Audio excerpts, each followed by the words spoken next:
बिस्मिल्लाहिर्रहमानिर्रहीम। अस्सलाम वालेकुम फ्रेंड, कैसे हो आप सब। मैं हूं अब्दुल्ला और आप देख रहे हैं Abdullah auto electrician YouTube channel. उम्मीद है आप सब भाई खैर हरी से होंगे। तो अल्लाह पाक से दुआ है कि अल्लाह पाक आपको इसी तरह खैर हरी से रखे। गाड़ी एक्सीडेंट है, एक्सीडेंट के बाद गाड़ी स्टार्ट नहीं हो रही। होंडा स्विक गाड़ी है, 2017 मॉडल है। गाड़ी बिग एक्सीडेंट है, ये आपके सामने है। ये भी एयरबैग इसका फट गया और दूसरा एयरबैग भी इसका फट गया। ये स्क्रीन आप देख सकते हैं। गाड़ी एक्सीडेंट के बाद गाड़ी स्टार्ट नहीं हो रही, गाड़ी क्रंक ही नहीं कर रही। और दूसरा ये पुश स्टार्ट बटन है, ये आपके सामने है। तो इसको मैं चेक करता हूँ और आपको दिखाता हूँ कि गाड़ी में क्या क्या मसला है। तो सबसे पहले मैंने इग्निशन स्विच ऑन कर दिया इसका। इग्निशन स्विच जैसे ही मैंने ऑन किया, इसके अंदर आपने देखना होता है कि चेक इंजन की लाइट आ रही है। दूसरा ये भी देखना होता है कि इसकी जो एक सिक्योरिटी की लाइट होती है वो ब्लिंक तो नहीं कर रही। अगर आपकी सिक्योरिटी की लाइट ब्लिंक करेगी तो फिर भी आपकी गाड़ी स्टार्ट नहीं होगी।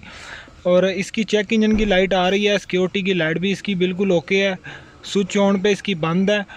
और इसमें एक ये मसला ये भी है कि इसकी जो ये आप गेयर वाली जो लाइट देख सकते हैं, ये गेयर वाली लाइट इसकी इस तरह एन और पी पे इसका साइन आता है और साथ इसकी लाइट ब्लिंक करती है। इसको यहाँ पे पी शो करना चाहिए, इसको भी हमने क्लियर करना है और गाड़ी भी हमने स्टार्ट करनी है। और तीसरा मसला इसमें ये है, इसकी एयर बैग की लाइट भी हमने क्लियर करनी है। तो उससे पहले हम गाड़ी को, सबसे पहले जो इस वीडियो में हमने काम करना है, गाड़ी को हमने स्टार्ट करना है। इस पार्ट में हम ये देखेंगे कि गाड़ी में क्या मसला था, गाड़ी क्यों नहीं स्टार्ट हो रही। तो इस पे मैं 2 से 3 पार्ट बनाऊंगा ताकि आपको मुकम्मल जो है इन्फॉर्मेशन मिल सके। तो सबसे पहले मैं इसको सेल्फ मारूंगा। ब्रेक पे मैंने पाँव रख दिया अपना, और जैसे ही इसको मैं पुश करूंगा गाड़ी का सेल्फ लगना चाहिए। तो जैसे ही मैं ब्रेक पे पाँव रखांगा और इसको एक दफ़ा प्रेस करूंगा, गाड़ी स्टार्ट होनी चाहिए। तो ये आपके सामने है, गाड़ी स्टार्ट नहीं हो रही, गाड़ी क्रंक ही नहीं कर रही। ये आपके सामने है। ब्रेक पे पाँव रखेंगे, उसके बाद इसको हमने एक दफ़ा प्रेस करना है, गाड़ी हमारी स्टार्ट होनी चाहिए, बट ऐसा नहीं हो रहा। तो एक मसला इसमें ये है। तो सबसे पहले इसकी स्टार्टिंग का मसला मैं क्लियर करूँगा। तो फॉल्ट आपने देख लिया है, इसको प्रेस करने पे गाड़ी हमारी स्टार्ट नहीं हो रही। तो अब हमने क्या करना है, यहाँ से हमने सीधा गियर में जाना है। एक चीज़ और हमने चेक करनी है, ये ट्रांसमिशन में चले गए, जिस तरह मीटर में लाइटें ब्लिंक कर रही हैं, ये देखना है कि गाड़ी हमारी गियर में तो नहीं खड़ी। रीड कोड करते हैं। तो ये कोड इसमें आ रहा है U0122, loss communication vehicle dynamic control module. तो ये इसका जो गियर का कंप्यूटर है सेपरेट आता है, उसका कोड आ रहा है। तो गियर का कंप्यूटर बाद में देखेंगे, पहले हम लाइव डाटा खोलते हैं, ओके करते हैं। ये कोड क्लियर हो गया हमारा। तो रीड डाटा स्ट्रीम में जाते हैं, यहाँ से PRND को सिलेक्ट कर लेते हैं और देखते हैं गाड़ी अगर गियर में खड़ी है तो फिर भी आपकी गाड़ी क्रंक नहीं करेगी। तो यहाँ से फटाफट सिलेक्ट कर लेते हैं। तो ये आप देख सकते हैं मैंने DNPRS को सिलेक्ट किया है और इसके इंडिकेटर को। तो गाड़ी अभी P पे खड़ी है, लाइट को मैंने ऑन कर लिया है, अभी गाड़ी हमारी P पे है। तो ये आप देख सकते हैं, ये P दिखा रहा है, हमारा ऑन है। ये रिवर्स पे की, रिवर्स ऑन हो गया, ठीक है, ये आपको नज़र आ रहा है। अभी रिवर्स पे खड़ी है गाड़ी। तो रिवर्स पे करें, P पे करें, D पे करें, लाइटें इसकी सारी ब्लिंक कर रही हैं। तो ये मैंने N पे किया, D पे किया। तो ये मैं चेक कर रहा हूँ कि लाइव डाटा में क्या चीज़ शो कर रहा है। ये मैंने अभी N पे किया है तो N ऑन दिखा रहा है। ये D पे किया तो D पे 80 D स्विच ऑन दिखा रहा है। यहाँ पे हमारी गाड़ी क्रंक नहीं करेगी, कंप्यूटर को पता चल जाएगा गाड़ी गियर में है तो गाड़ी स्टार्ट नहीं करेगा। तो ये चीज़ भी मैंने कन्फर्म करनी थी और आपको दिखाना था। तो अभी गाड़ी मैंने S पे कर दी है, तो यहाँ पे ऑन दिखा रहा है। ये मैंने दोबारा P पे कर दी है, तो यहाँ पे P पे ऑन हो गया। तो यहाँ पे हमारी गाड़ी स्टार्ट होनी चाहिए N पे और P पे, लेकिन ना N पे स्टार्ट हो रही है ना P पे हो रही है। मीटर में सारी लाइटें ब्लिंक कर रही हैं, मतलब करंट की नहीं कर रही है। ब्रेक दबाई मैंने और गाड़ी को ये करंट किया, बटन दबाने पे स्विच बंद हो रहा है। तो इसका क्या मतलब है, गाड़ी हमारी गियर पे भी नहीं खड़ी।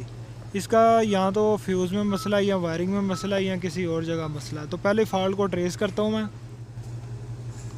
तो दोस्तों फाइनली इसका फॉल्ट मैंने ट्रेस कर लिया। ये एक तो वायर यहाँ से टूटी थी, और दूसरा इसमें जो मेन मसला था, इसका फ्यूज़ जो है वो बार बार ख़राब हो रहा था। ये अभी मैंने फ्यूज़ दोबारा लगाया।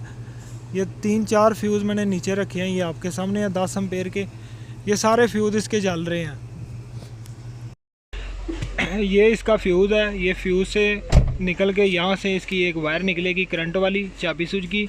ये वायर हमारी 3 जगह पे अब जाएगी।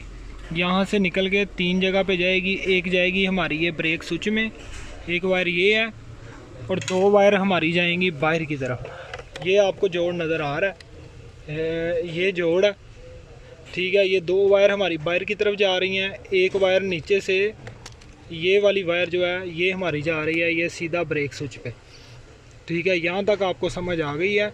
मतलब कि यहाँ से ये वाली जो वायर यहाँ तक जा रही है, ये वायर ठीक सी, और ये जो 2 वायर हैं ये बाहर की तरफ जा रही हैं। ये कहाँ जा रही हैं मैं आपको बाहर चल के चेक करवाता हूँ। और क्या मसला था गाड़ी में जिसकी वजह से ये वायर शॉर्ट हो रही थी, और ये वाला फ्यूज़ इसका बार बार जल रहा था। तो ये 2 वायर हैं, ये आपने ज़हन में रखना है, ये बाहर की तरफ जा रही हैं। इनको बाहर चल के भी मैं आपको दिखाता हूँ।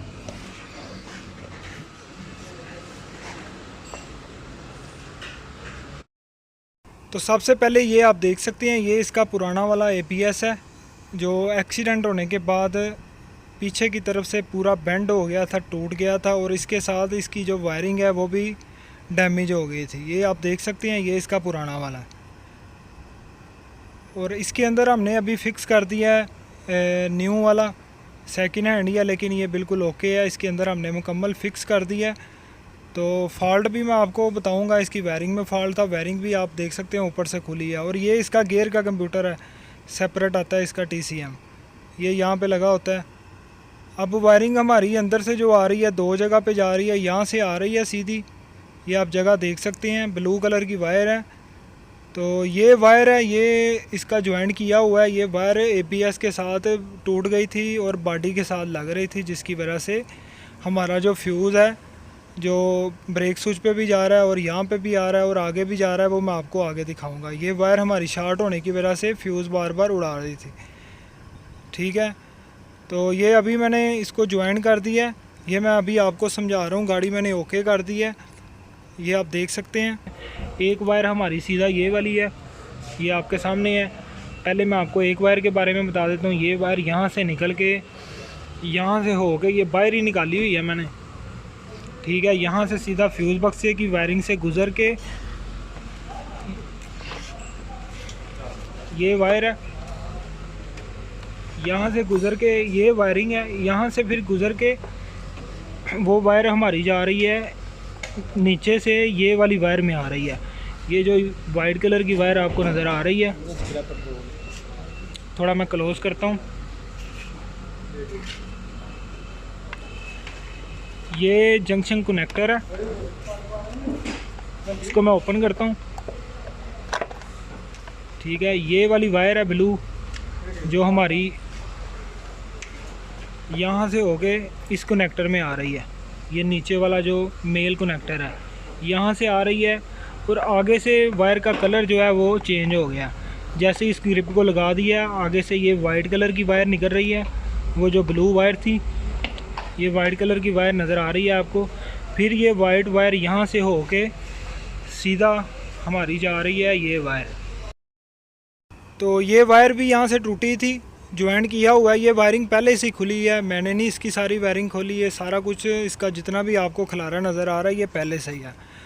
तो मुझे जो जो वायर ख़राब नज़र आ रही है मैं ज्वाइन कर रहा हूँ और आपको सही तरीके से समझा रहा हूँ, मैनुअल तरीके से, बगैर डायाग्राम के। ये वायर आगे से वाइट हो गई, और ये वायर हमारी जा रही है, ये जंक्शन कनेक्टर आपको नज़र आ रहा है। ये एक ही वायर हमारी 12 वोल्ट इस जगह पे आ रही है, यहाँ से आगे काफ़ी जगह पे जा रही है। ये आपके सामने है, जो जितने भी सेंसरों में 12 वोल्ट जा रही है, ऑक्सीजन सेंसर, इसका जो EGR है, और उसके बाद क्लस्टर स्विच है, मतलब जितने भी सेंसरों में हमारी 12 वोल्ट जा रही है, ये आगे से होके काफ़ी जगह पे जा रही है, ठीक है। तो वायरिंग इसकी सिर्फ ABS से शॉर्ट थी, जिसकी वजह से हमारा फ्यूज़ जल रहा था। और ये आगे आप देख सकते हैं, ये वाइट कलर की जितनी भी वायर हैं ये हमारी सारी 12 वोल्ट की हैं। अगर आपका कोई सेंसर भी शॉर्ट होगा तो अगर यहाँ से भी आपका कनेक्टर में मसला आएगा तो इस तरह आप चेक कर सकते हैं। और ये ABS हमने न्यू वाला फ़िक्स कर दिया है। और ये वायरिंग जितनी भी हमने ओपन की है ये सारी वायरिंग मैं बाद में सही करूँगा। तो पहले सिर्फ मैंने वीडियो बनाने का मकसद सिर्फ यही था कि आपको इस वीडियो से फ़ायदा हासिल हो। तो वायरिंग पहले बाद में हम क्लियर करेंगे। पहले हम अंदर जाके गाड़ी को देखते हैं स्टार्ट होती है कि नहीं, करंट कर रही है कि नहीं कर रही। तो गाड़ी का इग्निशन स्विच ऑन कर दिया। अब इसको हम स्टार्ट करते हैं, ब्रेक पे पाँव रखते हैं और गाड़ी को स्टार्ट करते हैं। तो ये आप देख सकते हैं गाड़ी ने करंट किया और गाड़ी स्टार्ट हो गई है। मीटर में लाइटें काफ़ी ज़्यादा आ रही हैं, वो हम अगली वीडियो में क्लियर करेंगे। इस वीडियो में हमने सिर्फ गाड़ी को स्टार्ट करना था। तो दोस्तों वीडियो अगर पसंद आई है वीडियो को लाइक कर दें, अपना बहुत सारा ख्याल रखिएगा। अल्लाह हाफिज़।